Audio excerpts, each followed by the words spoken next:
G'day and welcome to this week's episode of Integrity Bites. This week I wanted to share a few tips and a bit of a story for you when it comes to workplace health and safety and looking after your people. So on the weekend I was at a conference here in Sydney, down at Darling Harbour at the Star City Casino, and I went out for a spot of lunch. And while I was having lunch at one of these well-known franchise groups, enjoying my food, I just casually was watching, wasn't very busy, and I saw two young employees having a conversation. One appeared to be the manager, and the other one was a relatively new employee from what I can gather. And they were talking about the topic of going and doing the banking, right? So collecting cash out of the tills and going off to the bank. And I was just watching with interest. I found it really interesting that the manager was there telling the new employee that you need to go collect the cash, go find out how much there is, and take it to the bank for me. And it was really clear to me that the new employee, a young girl, obviously hasn't had any training and wasn't shown any procedures. So I was just paying attention. Anyway, after a couple of minutes, she comes back and she had a wad full of cash. So here I am sitting in the restaurant having something to eat, and she comes out with a couple of $1,000s. They count it in front of me on the table next to me, literally like 1.5, 2 meters away. And he then explains to her that this is what you need to do: tuck it in your pocket. Here's the slip, and off you go and go deposit it at the bank via the ATM. It was on the weekend. She goes back inside to the back of house. Comes out a second later, still in her uniform, still identifying which franchise group she works at, and she's now got her Beats headphones on. She tucks the couple of $1,000s in her pocket and she walks out to go to the banking.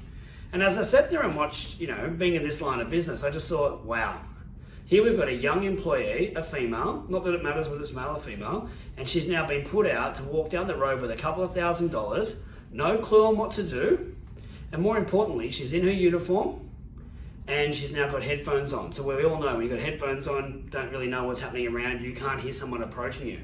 And so I just thought it was a really interesting thing just to share that experience and that story, because as an employer or running a business or as a director, you're liable under workplace health and safety legislation for people's safety, particularly if there's an injury or a death whilst at work.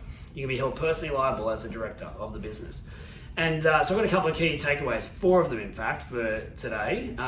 So the first one was, the liability aspect. If you own that business or own that franchise, either it's the franchisee or the head group, you're liable for what's likely to happen to that employee if something does go wrong. How is she going to follow a procedure, and how's she going to look after herself when she's heading off to the bank with headphones on in her uniform? So first thing is around liability and understanding that you as the business owner, you're on the hook for that.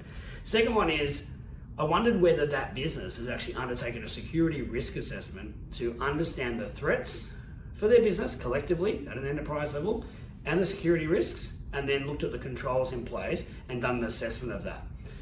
We work with clients and we do that at a corporate level on their buildings or at their retail outlets, and it's really insightful to see what comes out of that. So that's the next one. Have they done a security risk assessment?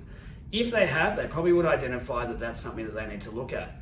Third one, have they got security procedures in place written by someone in the know, attested or assured by an expert, that have stepped through the best way for them to do cash handling, how to train people on the back of house procedures, and how to get it off to the bank, and things like self-awareness, and that comes into the fourth point, which is, have you trained your people?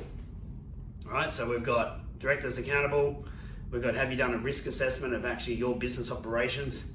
Third point, have you gone into the procedures, the security procedures of how you should go about your business to mitigate the risk from occurring?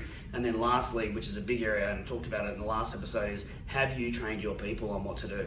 So I thought I'd just share that story, and if there's something out there, I'd love to hear comments and other people who have seen this themselves. If you pay attention to this, you're likely to see this stuff everywhere, where there are young people put at risk in retail outfits, other employees who are going through their job and they're just not given the right training or the procedures. We've done some work for some large corporates where we go in and look at their security procedures for their operations, and they're just not up to scratch. So anyway, that's this week's Integrity Bites. Hope you enjoy it, and we'll catch you at the next one.